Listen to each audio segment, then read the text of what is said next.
Recorded case میں supreme court of Pakistan کا کہنا ہے کہ عالمی عدالت کا پاکستان پر عائد جرمانہ نیوکلیئر بم ہے جو دنیا کے کسی بھی حصے سے پاکستان پر اثر انداز ہو سکتا ہے۔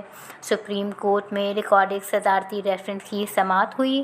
ایڈیشنل اٹارنی جنرل عامر رحمان نے کہا کہ اگر بین الاقوامی کمپنی کے لیے رولز میں نرمی کرنے کا معاملہ پچھلے ریکارڈڈ معاہدے میں درج ہوتا تو عدالت اسے کالعدم قرار نہ دیتی۔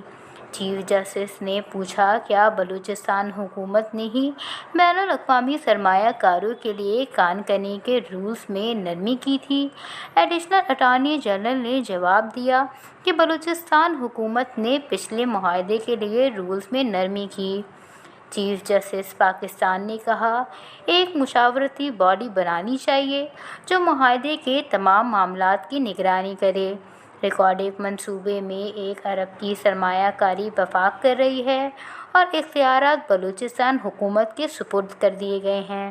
ملک میں شفافیت کا حل یہ ہے کہ کابینہ میں کچھ فائلیں کھولے بغیر ہی منظوری دے دی جاتی ہے۔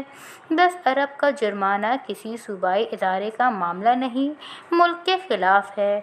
وکیل بلوچستان بار امان اللہ نے کہا کہ ریکارڈڈ معاہدے سے آج تک بلوچستان کو کچھ نہیں ملا۔ جسٹس منیب اختر نے ریمارکس دیے کہ عالمی عدالت کا پاکستان پر عائد جرمانہ نیوکلیئر بم ہے جو دنیا کے کسی بھی حصے سے اثر انداز ہو سکتا ہے، جس پر عدالت نے کیس کی سماعت پیر تک ملتوی کر دی۔